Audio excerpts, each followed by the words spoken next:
Hi everyone, Sharon here with Maxine. You're on the road, and this is my edited version of my visit to Eugene ONeill's Dow house in Danville, California. I hope you enjoy this shorter edited version. If you want to go see his house, you have to make a reservation, and the little bus will come pick you up at this spot. This is the museum there on Railroad Avenue in Danville, right by where they do the farmers market on Saturdays. So here's the ranger talking about actually Carlotta O'Neill's fascination with all things Asian. That's why it was called the Dow House, and the black gate. Black is a protective color and wards off evil. And you'll see when we go inside through that gate in their front yard, their walkway is angled to avoid bad spirits, because bad spirits can only travel in a straight line.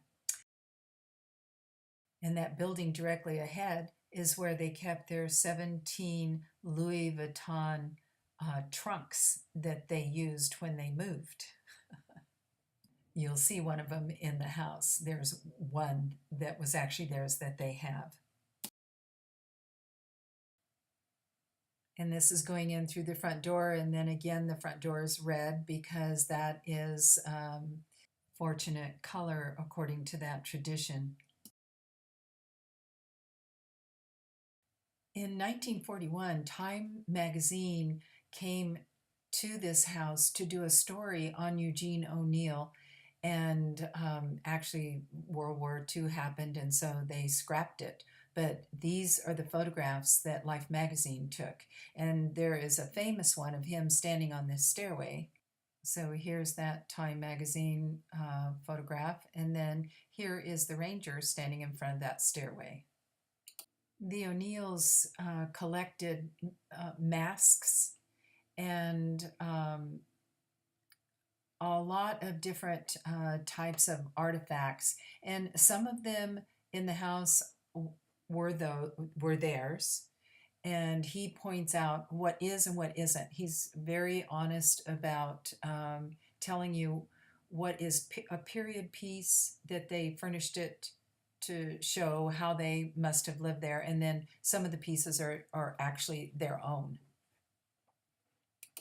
And what was also very interesting to me is they had all of their furniture made at Gumps in San Francisco, because Gumps was the only furniture company that would take back their own furniture and sell it to someone else. And I didn't know that. Now, this is something I think is really interesting. See those two panels? Those were hand painted. They don't know by who, but they were hand painted. And thank goodness the people that bought the house from the O'Neills and did a lot of changes elected to put plywood up over these panels.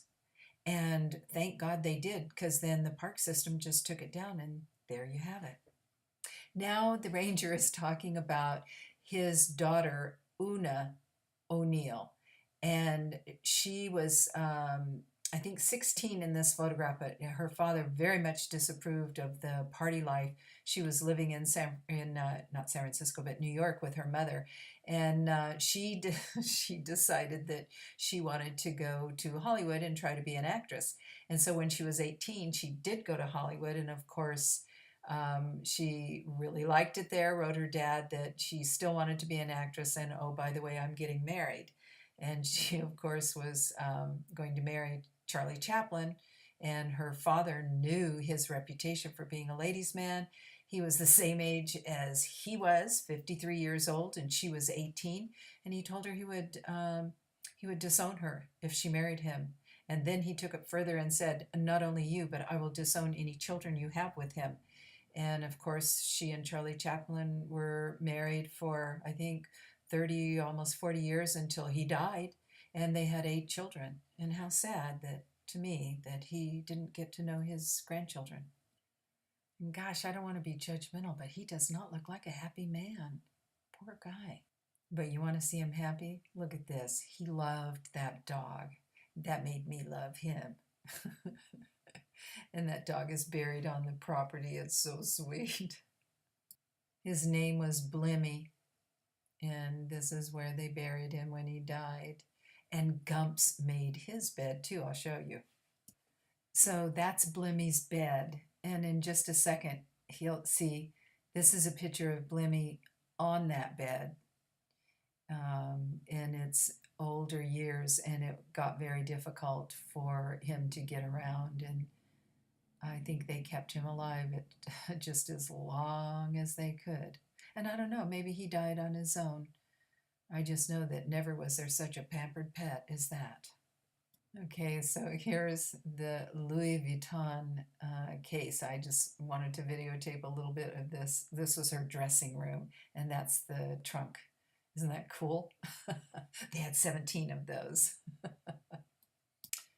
And I really like kitchens, so I thought this was interesting. Now, this was what was, the modern stuff back in 1941 when Time magazine came to interview them.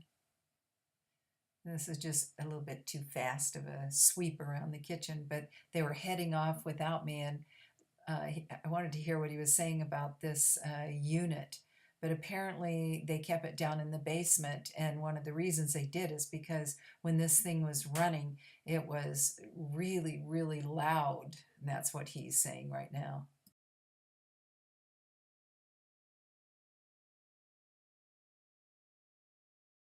Then I snuck back in the other room just to videotape some of these posters and such. And oh yeah, he got the Nobel Prize. There's a ton more to see than I've shown you, and just I highly recommend going on the tour because that ranger really knows his subject, and he's good to listen to. So thanks so much for watching, and I hope you've enjoyed this segment as much as I've enjoyed bringing it to you. And if you know of anyone that you think could benefit, please share it. Thanks so much, you guys. Bye-bye.